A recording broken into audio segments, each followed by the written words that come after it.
amém, amém. Vamos voltando.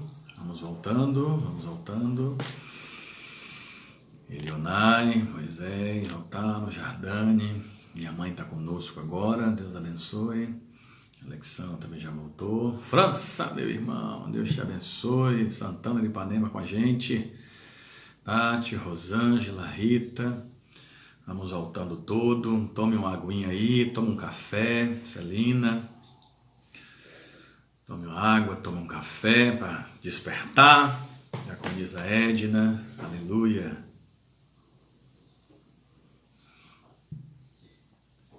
Paz, França, Deus abençoe, meu irmão. Carla, bem-vinda de volta. Diaconisa Gilza.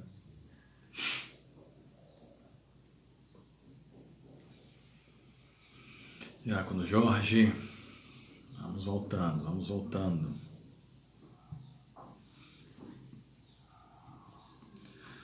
Nossas lives semanalmente, esses nossos estudos bíblicos.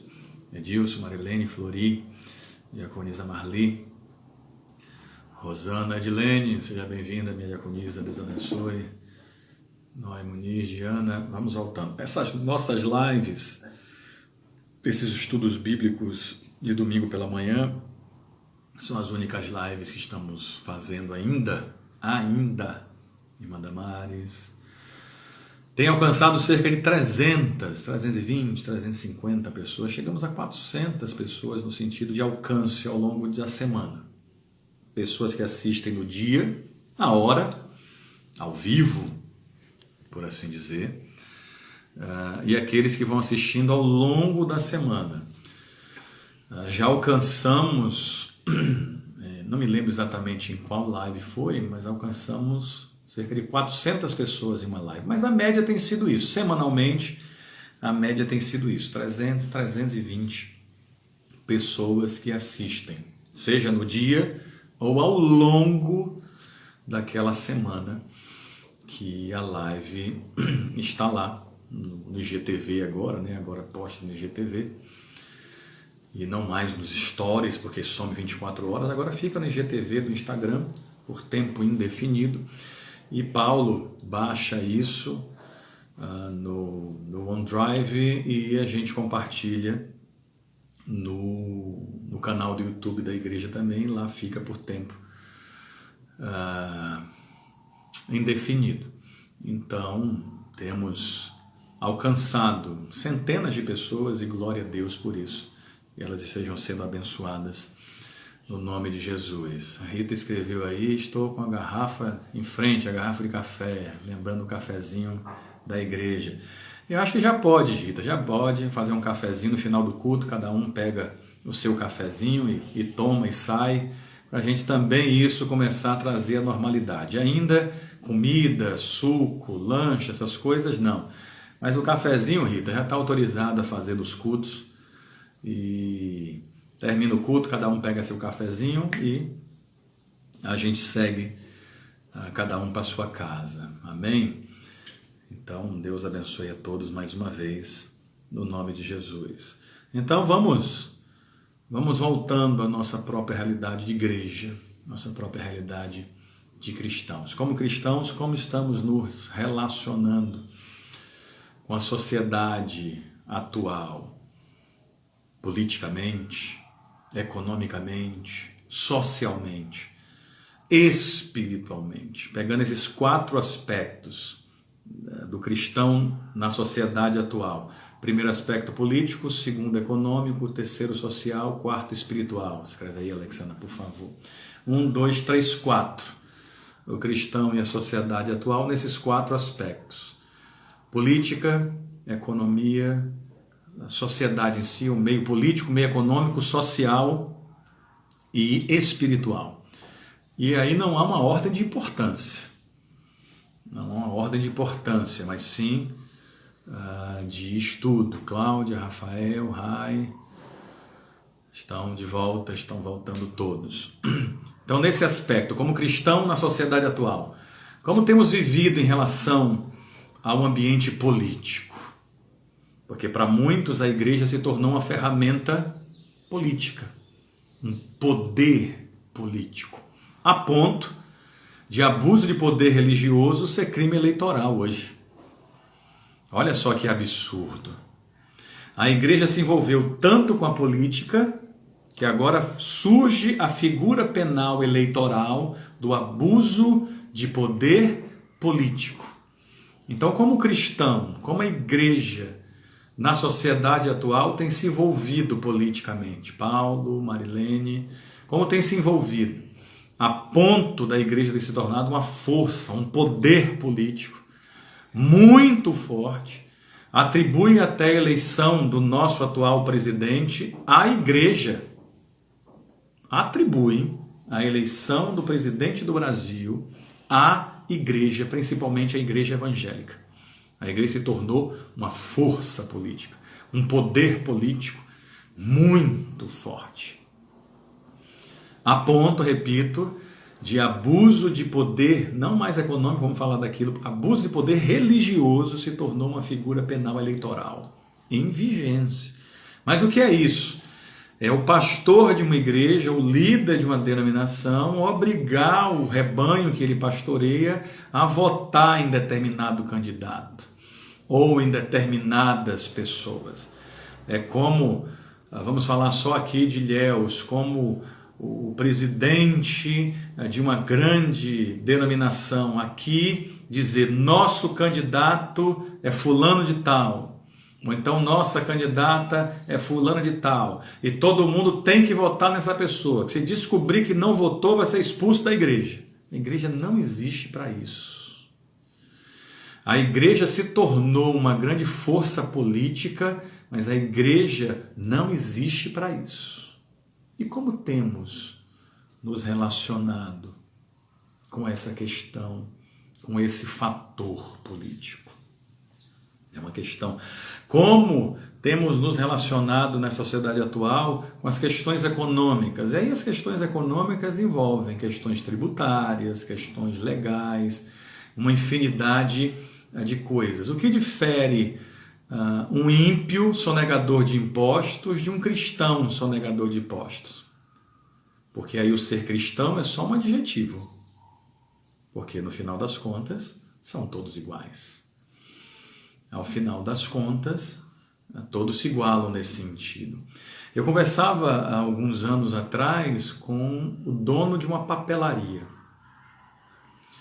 Ele era um amigo do Evangelho, alguém que conhecia a palavra, e alguns cultos de vez em quando, a esposa e as duas filhas convertidas.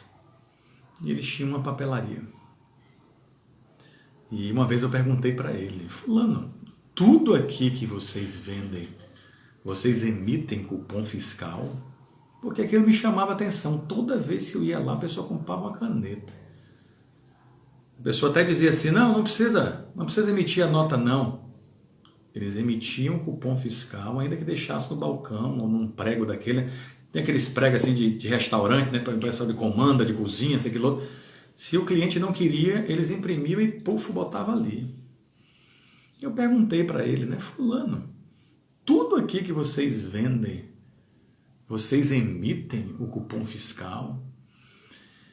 E aí ele falou: sim, pastor. Sim, porque eu prefiro a tranquilidade de declarar tudo, ainda que eu me sinta roubado por esse país, do que envergonhar minha mulher e minhas filhas, que são cristãs, sabendo que o marido e o pai é um sonegador de impostos. Isso foi a declaração de alguém que não era convertido. Olha que coisa fantástica. Mas o que é que então difere um cristão sonegador de impostos de um ímpio sonegador de impostos? Só o nome, cristão. Então, como tem sido o nosso relacionamento em meio à sociedade atual, cristãos que somos, com esse meio econômico? E aí econômico eu falo de novo, em relação a dinheiro, em relação a tributos, em relação à própria legislação. Todo ano, quem precisa declarar imposto de renda? Você fornece toda a sua renda ou você omite algumas informações do leão, da Receita Federal? Eu vou até tomar outra dose do café aqui.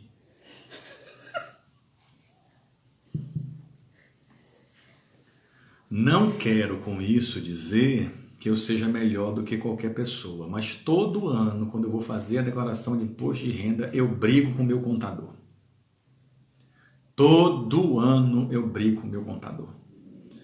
Porque eu prefiro pagar o imposto, se eu tiver imposto para pagar, mas não quero sonegar o que quer que seja. Nesse último, a declaração agora foi estendido, né? Normalmente o prazo final é 30 de abril de todo ano, mas por conta da pandemia foi até 30 de junho, nesse caso 2020. Declarei toda a minha renda, declarei tudo que entrou para mim como dinheiro e tive que pagar, estou pagando, né? Tive que pagar R$210 de imposto. R$210 de imposto. Ainda virei para ele pedir para dividir de 3 vezes. 3 DARFs de R$70 e fração. Paguei o primeiro, já em 30 de junho, paguei o segundo 30 de julho, agora 30 de agosto vou pagar a última parcela de R$70,02 ou 3 centavos, um negócio desse. E aí ele falou assim para mim, mas rapaz, como é que pode um negócio desse? Vai pagar R$210 de imposto, eu pago. Se fosse 2.100 eu ia pagar, quanto mais 210. Mas todo ano ele briga comigo. Não gosto de fazer essa declaração, não. Porque não posso fazer isso, não posso fazer aquilo. Eu não estou dizendo que seja uma má pessoa, não. É o trabalho dele. Ele faz isso todo dia. Tem até uma historinha, né, de um contador que meu cunhado está assistindo aí, eu acho, e a esposa dele é contadora, mas a esposa dele não faz isso, não. Mas eu tenho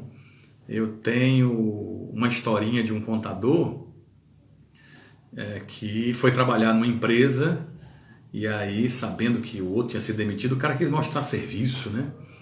E aí ele fez tudo que deveria ser feito e tudo mais para o patrão não pagar imposto, nada disso, mas aí a empresa foi multada por sonegação. E aí o contador foi demitido. E o patrão contratou um outro, uma grande empresa, né? Contratou outro. E aí esse outro, sabendo que o outro tinha sonegado algumas informações, e o patrão foi multado por conta disso, aí falou, não, vou fazer tudo certo aqui, tudo mais, isso aqui, e aí a empresa no mês seguinte foi para um lucro lá para cima, um faturamento lá para cima, um lucro lá para cima, e o patrão pagou uma fortuna de imposto. Aí esse foi demitido também. Aí o dono daquela empresa contratou um terceiro. E aí esse terceiro contador já chegou falando para o patrão lá, eu soube de um ex-contador seu que sonegou algumas informações e por conta disso impostos, e o senhor foi multado, uma multa milionária. O outro declarou absolutamente tudo e o senhor também pagou uma fortuna em impostos. E o patrão perguntou, por que você está perguntando isso? Ele falou assim, o senhor quer que dê quanto no próximo mês? O que o senhor quiser eu boto no papel. Então tem pessoas que estando neste mundo fora igreja, é alguém que vive nessa realidade. Um advogado, o meio que eu vim, o advogado talvez não esteja necessariamente preocupado com a inocência ou com a culpa do seu cliente. Se ele foi contratado para botar alguém na cadeia, ele não está preocupado se aquele outro é inocente. Ele vai fazer de tudo para colocar aquela pessoa na cadeia. Se ele é contratado para tirar alguém da cadeia, ele não está interessado se aquele alguém é culpado. Ele está recebendo para tirar aquela pessoa da cadeia. Mas esse é o padrão mundano. Falando agora de meu avô, falando direito, falando de meu avô Ariston. Meu avô Ariston se orgulhava, por assim dizer, de nunca ter defendido um ladrão. Ele dizia que ele já tinha defendido homicidas, tinha defendido pessoas que cometeram outros crimes, fossem crimes na alçada civil ou familiar, ou crimes na área penal. algum tipo de contravenção ou coisa parecida, mas ele dizia que ele não defendia ladrões, porque ele dizia que nada justifica uma pessoa roubar algo de outra. Era uma ética dele, um requisito dentro da ética dele. E se orgulhava muito disso aí. E ele dizia que ele não levantava da cadeira dele por menos de um salário mínimo. E eu vi isso acontecer muitas vezes. Ele não levantava da cadeira dele no escritório por menos de um salário mínimo, desde que não fosse um ladrão, pagando o dinheiro que fosse, porque aí ele não levantaria da cadeira dele. São padrões que o mundo cria. E quais são os padrões que nós, como igreja, estamos fazendo valer e usando nesse nosso relacionamento com a sociedade atual? No ambiente político, no ambiente econômico, tributário, agora no ambiente social. Quem são as pessoas com as quais você se relaciona? Eu me relaciono. Porque eu tenho amigos que são mentirosos, eu tenho amigos que são adúlteros, eu tenho amigos que são sonegadores, eu tenho amigos... Quando eu falo amizade, eu falo de próximo, grandes amigos, eu falo também de amigos, pessoas que eu tenho uma amizade há muito tempo, apesar de não me relacionar muito proximamente. Tenho amigos que xingam, tenho amigos que não soltam um palavrão. Mas a diferença entre uns e outros sempre foi Cristo. A diferença entre o amigo mentiroso e o amigo que só fala a verdade era Cristo. A diferença entre o amigo sonegador e o amigo honesto era Cristo. A diferença entre o amigo que falava palavrão e o que não abre a boca para falar, ainda que seja um palavrão leve, se é que existe palavrão leve, a diferença sempre foi Cristo. Mas também é complicado, cada dia que passa, ver essa diferença mais forte.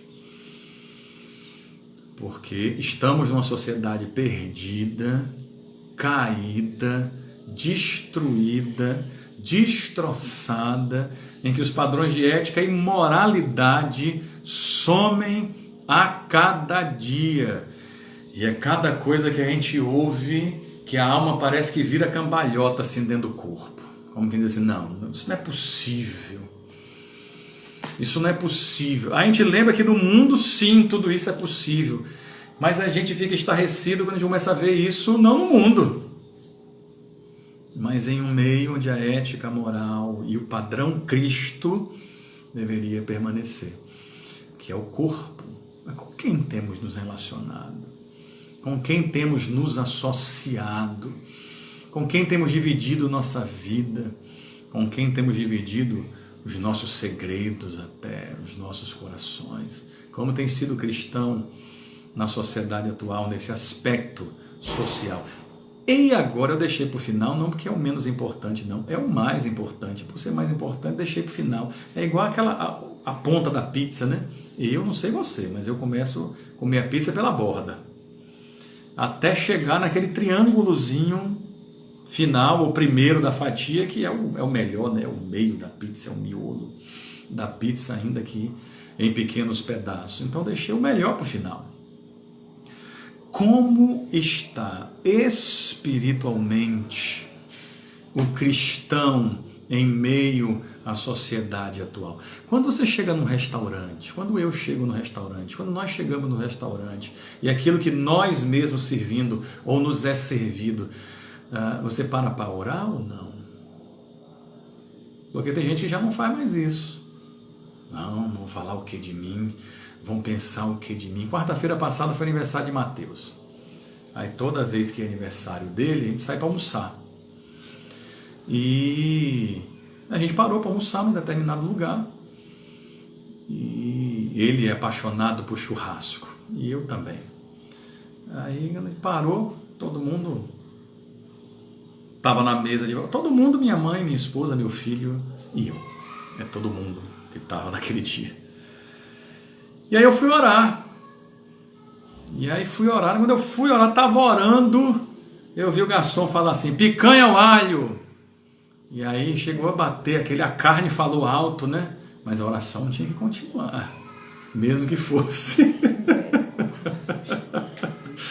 Mesmo que fosse a picanha ao alho.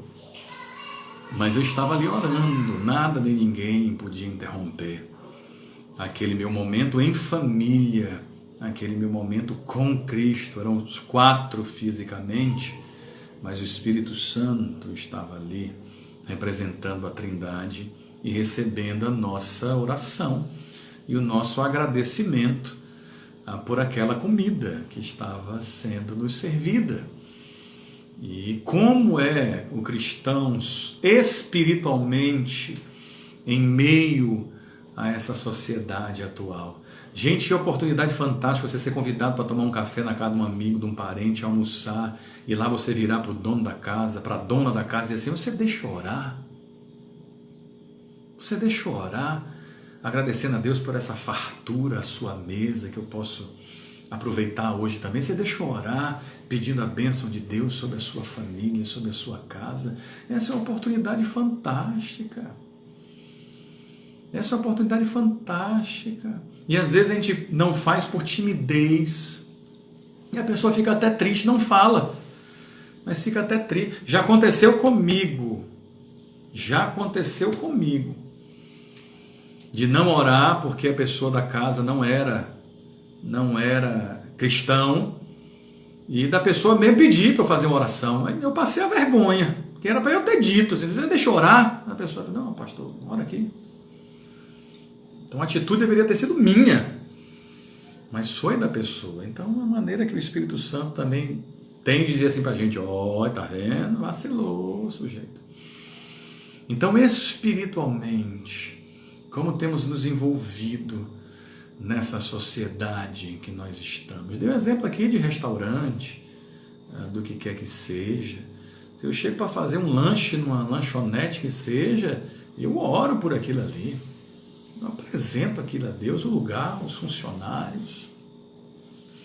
Tem uma lanchonete aqui em Ilhéus que o pessoal gosta quando eu chego, porque eu falo com todo mundo, eu abençoo todo mundo, do dono ao chapista lá fazendo sanduíche. Falo com todo mundo, abençoo todo mundo.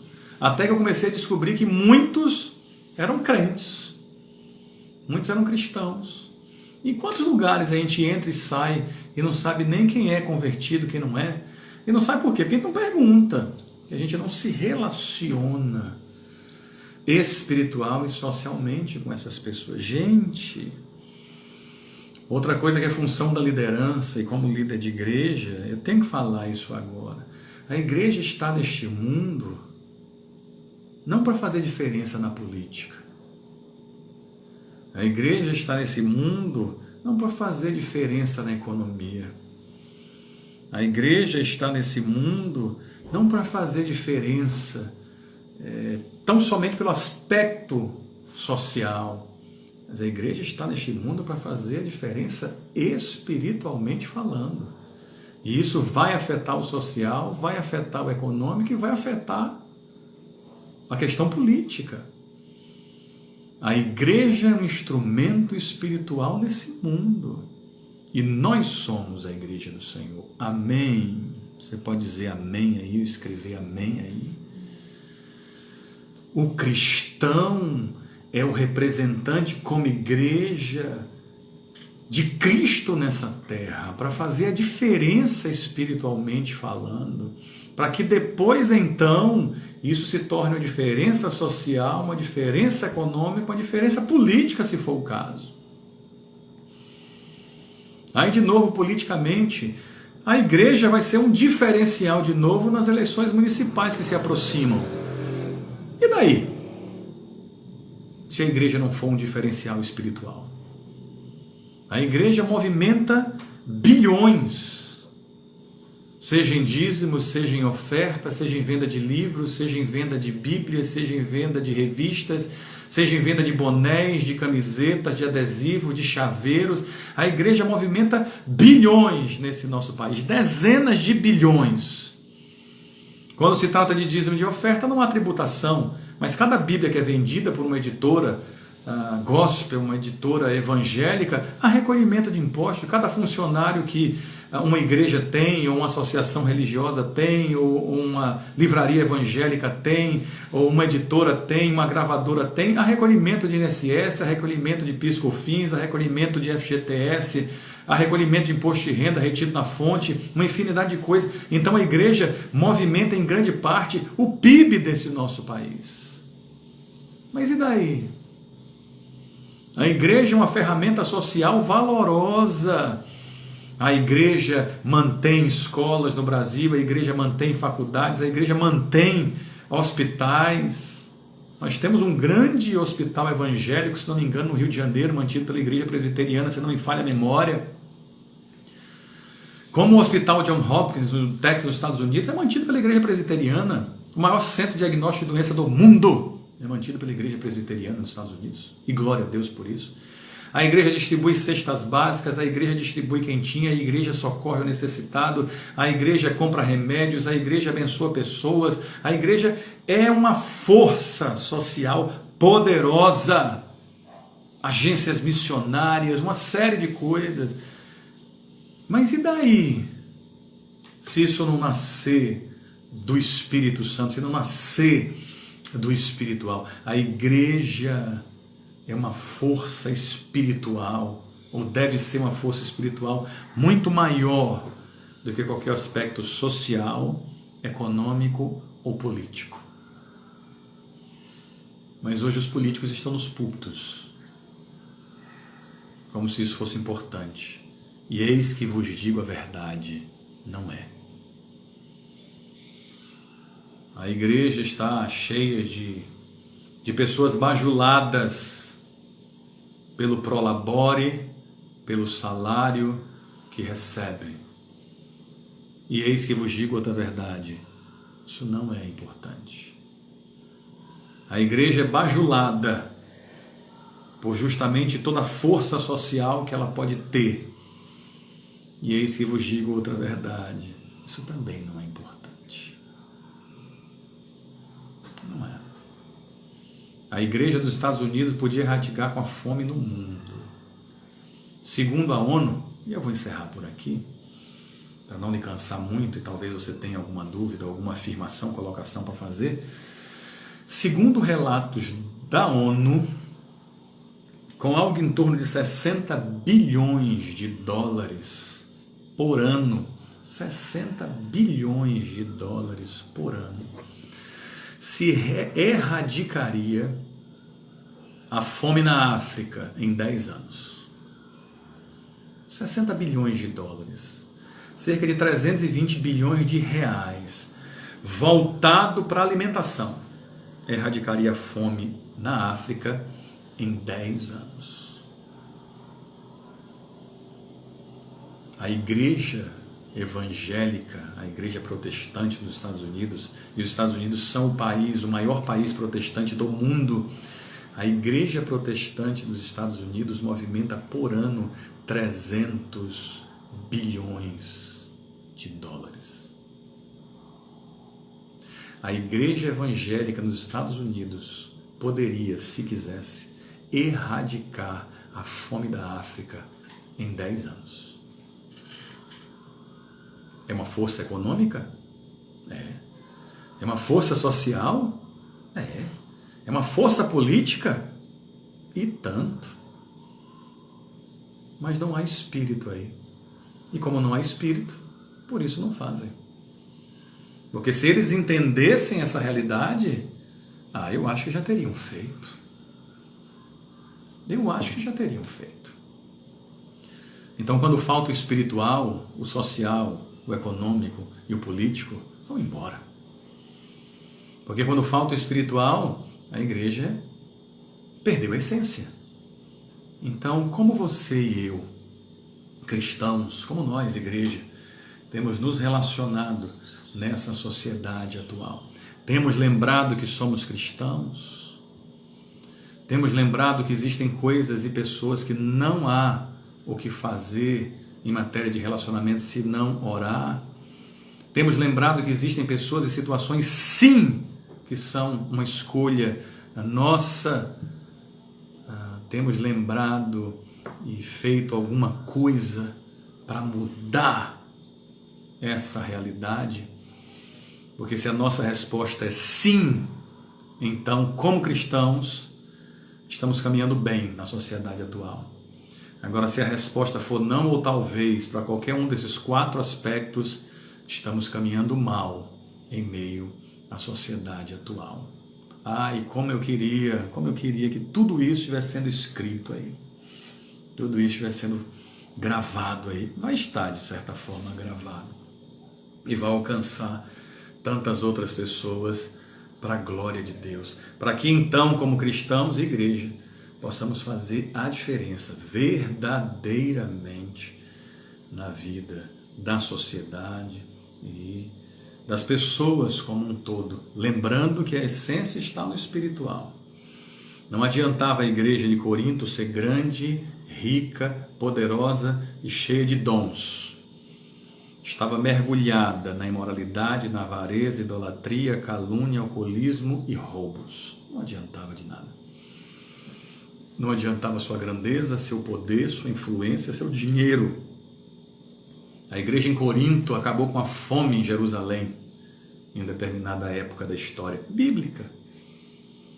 A igreja em Corinto levantou ofertas que matou a fome dos cristãos em Jerusalém.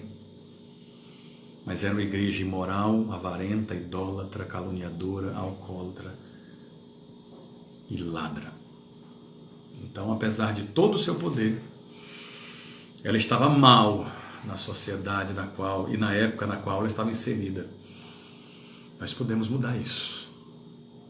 Nós podemos mudar isso na igreja bíblica Semear, na igreja cristã em Ilhéus, na igreja de Cristo na Bahia, na igreja do Senhor no Brasil, e quem sabe mudar isso na igreja do Cristo Salvador no mundo inteiro. No mundo inteiro. Porque não fomos chamados para sermos importantes, ricos ou conhecidos como povo de Deus. Fomos chamados para sermos fiéis. Fiel à mensagem. E a mensagem é Cristo. Fiel à palavra. E a palavra é a verdade. Fiéis ao Espírito Santo. Porque Ele é quem deve nos conduzir. Amém, igreja? E Deus te abençoe grandemente, no nome de Jesus. Se você tiver alguma pergunta, eu respondo. Se eu tiver a resposta, evidentemente. Se você tiver alguma colocação a fazer, faça aí. Caso não tenha, eu vou orar mais uma vez, encerrar essa nossa segunda live, para a glória de Deus. Nosso município de Ilhéus já está na 4ª fase de reabertura e resta então uma última fase, não de reabertura, mas uma última fase que é de liberação geral em relação ao isolamento social. Quando isso acontecer, vamos então voltar aos nossos cultos habituais, o culto de oração na terça-feira, o culto da família na quinta, o estudo bíblico domingo pela manhã e o nosso culto de celebração domingo à noite, todos presencialmente. Mas, como eu tinha dito, vou manter uma live dessa semanal ou quinzenalmente para que a gente possa continuar tendo acesso, proximidade e comunhão com algumas pessoas que são de fora. Mas isso depende mais das pessoas do que de mim mesmo. E se houver interesse nisso, a gente continua fazendo. Caso contrário, a gente segue a vida na toada normal, para a glória de Deus. Amém? Alguma pergunta, alguma dúvida, alguma colocação? Caso não, nós encerramos por aqui, no nome de Jesus. Amém? Vamos tomar um cafezinho aqui. Bota aqui, por favor. Enquanto vocês dizem alguma coisa aí. Nada, nada, nada? Nadinha, nadinha, nadinha? Ou foi muito bom ou foi muito ruim, gente. Não sei dizer. Não sei se foi muito esclarecedor, se foi muito chocante, mas Eu ainda tinha apresentado o tema antes, né? Mas se não, espero que tenha sido abençoador, espero que tenha sido esclarecedor, espero que seja transformador nas nossas vidas. Isso me fez revisar algumas coisas enquanto me preparava para esse estudo, me fez pensar e ponderar muitas coisas. E glória a Deus, serviu muito para mim esse estudo, espero que tenha servido para você.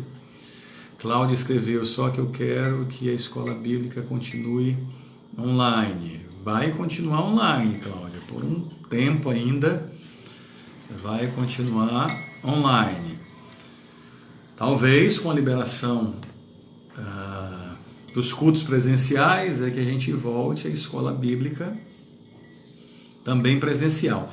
Mas é algo também para eu orar a Deus, é algo para eu consultar ao Senhor. Talvez essa live que vamos manter semanalmente seja o estudo bíblico, terça, quinta e domingo à noite, a gente na igreja, talvez. Vamos orar. E que a resposta boa, certa e segura venha do Senhor, né? Rafael escreveu: porque foi um estudo muito mais para nos enxergarmos como cristãos. Amém. Glória a Deus. Ritinha falou que foi maravilhoso, perfeito, amém. Diácono Jorge, glória a Deus. Jorge escreveu também: essa é a realidade. Amém. Deus abençoe a todos nós grandemente, no nome de Jesus. Mas oremos por isso, pode ser uma possibilidade de, quando pudermos ter mais do que um culto na semana, a gente pode fazer isso. Pode, não estou dizendo que vai ser isso. Tudo eu apresento a Deus, oro. A Flori disse que precisava ouvir, a advertência é essencial a todos. Talvez a gente volte aos cultos à noite, terça, quinta, domingo, e o estudo pela manhã, via live. Apesar de que também o estudo eu gosto muito de interagir com as pessoas ficam menos inibidas presencialmente do que à distância. Então, nesse aspecto, elas ficam menos inibidas presencialmente do que virtualmente. Mas, glória a Deus, vamos orar também por isso, no nome de Jesus. A Cláudia falou: foi consolador, porque estou chateada pelos impostos que tenho pago. Mas é aquilo, Cláudia, tá aí. Se os nossos impostos no nosso querido Brasil voltam para a nossa sociedade ou não, esse é o problema, né? Essa é a tristeza. Eu não gosto de pagar impostos, mas pago. Pago até com prazer, fazendo valer o meu papel como cidadão e unidade tributária para esse nosso país, mas também fico muito triste e indignado em ver péssimas estradas, péssimos serviços públicos, péssima educação, péssima assistência social, e o Brasil, sétima, se não me engano, maior economia do mundo, com um PIB de mais de 2 trilhões de dólares todos os anos, e o país assistir tão mal a sua sofrida população. Então, minha irmã morou na Inglaterra por quase 7 anos, ela disse que alguns impostos chegavam lá a 50% da renda quase, mas acontecesse assim de dar um espirro, olhava para trás, tinha um médico. Então era um negócio assim. Então quando você vê assim, o pastor Vieira, que ainda mora na Europa, mas morou muitos anos, o pastor Vieira uma vez foi pregar numa igreja na Alemanha e ele falou assim: eu dou meu salário de 1 mês para quem achar um buraco. Aí ele foi além assim: um buraco não, um desnível na pista. Se achar na estrada um desnível na pista, eu dou o salário de 1 mês. Então não é defendendo os lá de fora, não, mas é tanta corrupção aqui, entra governo, sai governo, é tanta coisa errada e o povo é que sofre, né? Cláudia escreveu também: peça a Deus, pastor, por mim. A sua mensagem hoje no Telegram, acredito, seja profética. Amém. Glória a Deus, orando sempre uns pelos outros e Deus cumprindo sua boa, perfeita e agradável vontade. Sempre é boa, sempre é perfeita, sempre é agradável a vontade de Deus.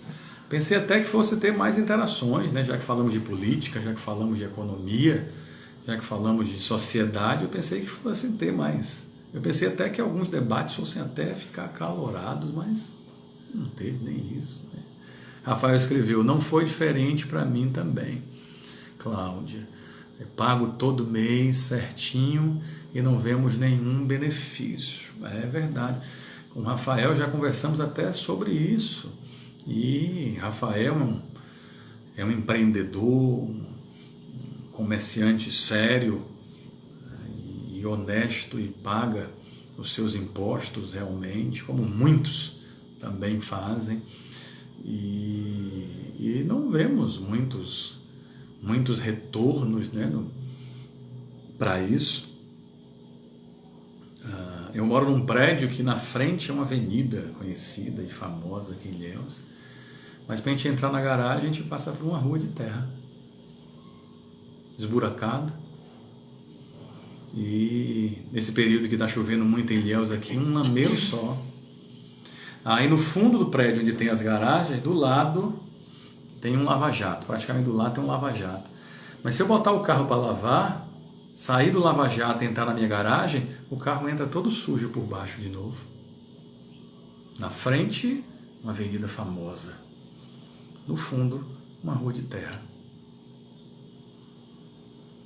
IPTU altíssimo. Para quê? Onde é que estão sendo colocados os nossos impostos? Então, isso é uma vergonha. Rai escreveu: peço oração para minha saúde, que hoje acordei com pressão alta. Deus te abençoe, Rai. Regule aí sua pressão, seja algo emocional, seja algo físico. Que Deus coloque tudo no lugar, no nome de Jesus. Você esteja 100%, logo, logo, 200%, logo, logo, para a glória de Deus. E que Deus abençoe esse nosso país. Que Deus abençoe essa nossa linda Bahia. Que Deus abençoe essa nossa maravilhosa e castigada, linda princesa do sul, que é Ilhéus. Eu sou filho dessa terra. Eu sou um amante dessa terra. Eu não sou apaixonado por Ilhéus, não. Eu amo Ilhéus. Se eu não fosse pastor, eu entraria na política. Mas ainda bem que eu sou. De alguns anos para cá, se eu não fosse pastor, eu teria entrado de cara na política, porque eu cansei de ver minha cidade tão maltratada. Mas ainda bem que sou pastor. E Deus não me permite isso aí.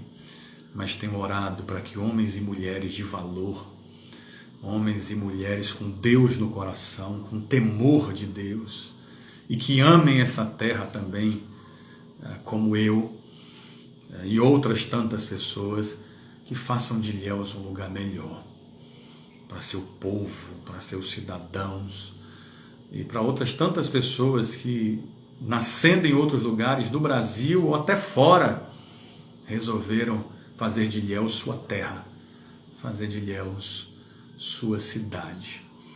Então, que Deus levante uma nova geração aí de pessoas comprometidas com a política, comprometidas com a economia, comprometidas com o social, comprometidas com o Espírito Santo, para fazer a diferença como cristãos na sociedade que nós estamos inseridos, como cristãos na sociedade atual e que vivemos. Agora, se eu descobrir alguém ou alguns que possam fazer isso, ainda que eu não faça de púlpito e abertamente, eu vou apoiar essas pessoas com todas as minhas forças, com todo o meu conhecimento e com toda e qualquer influência que eu puder ter, não de púlpito, não dentro da igreja, mas fora, fazendo valer as pessoas que eu conheço, fazendo valer a influência que eu tenho, fazendo valer até o nome que eu carrego. Não faço eu, não posso e não pode ser eu, mas podem ser outras pessoas. E que Deus levante, e que Deus me mostre quem são essas pessoas, para a glória dele próprio, que venha glorificar o nome dele, no nome de Jesus. Amém? Pai querido, no nome de Jesus, apresento cada um dos teus filhos que assistiram essas duas lives, essa segunda parte inclusive, acompanhando no momento exato que a live estava transcorrendo. Aqueles que vão assistir depois, já pode ter passado um dia, 2, uma semana, um mês até, e a pessoa está ouvindo agora essa oração, que seja abençoada também, no nome de Jesus, para a glória do Senhor. E sejamos verdadeiramente cristãos. E possamos entender que ainda não chegou o momento de sermos apartados desse mundo, que vivemos e nos relacionamos com a sociedade por vezes imoral, idólatra, avarenta e corrupta, mas em determinados aspectos nada temos o que fazer além de orar, o que por si só já é muito poderoso. Mas em alguns aspectos e situações e pessoas, sim, isso passa por escolhas nossas, decisões que nós tomamos, e que possamos também lembrar que é necessário fazer alguma coisa. Como cristãos, como povo de Deus, é necessário fazer alguma coisa para que essas coisas mudem, aquilo que seja necessário mude, e que o Senhor seja exaltado, poderosamente exaltado em meio a esse povo, em meio à nossa sociedade local, nossa sociedade estadual, nossa sociedade nacional. E que cada um faça isso na sua cidade, no seu estado, no seu país. Mas aqui essa missão é nossa. E que verdadeiramente cristãos e espirituais possamos fazer a diferença na sociedade que estamos inseridos. Mas que essa diferença seja vista justamente por as pessoas verem nós, verdadeiros cristãos, homens e mulheres que andam no Espírito do Senhor, para a glória do Senhor. Guarde as nossas vidas, nos leve em segurança para qualquer lugar que possamos ir ao longo deste dia, e também à noite, na presença do Senhor, louvando, adorando e glorificando a Deus, em mais um culto presencial de celebração e de adoração na tua presença, logo mais às 19 horas desse domingo, 16 de agosto, no Templo da Igreja Bíblica Semear em Ilhéus. Seja conosco hoje e sempre, nos dê um dia abençoadíssimo, no nome de Jesus. Amém e amém. Que Deus te abençoe e te guarde, que o Senhor resplandeça seu rosto sobre você, sobre mim, sobre nós todos, nos dando o seu favor, volte a sua face para nós, nos dando a paz. Deus te abençoe grandemente, em o nome de Jesus. Amém e glória a Deus. Mais um cafezinho aí, Deus te abençoe.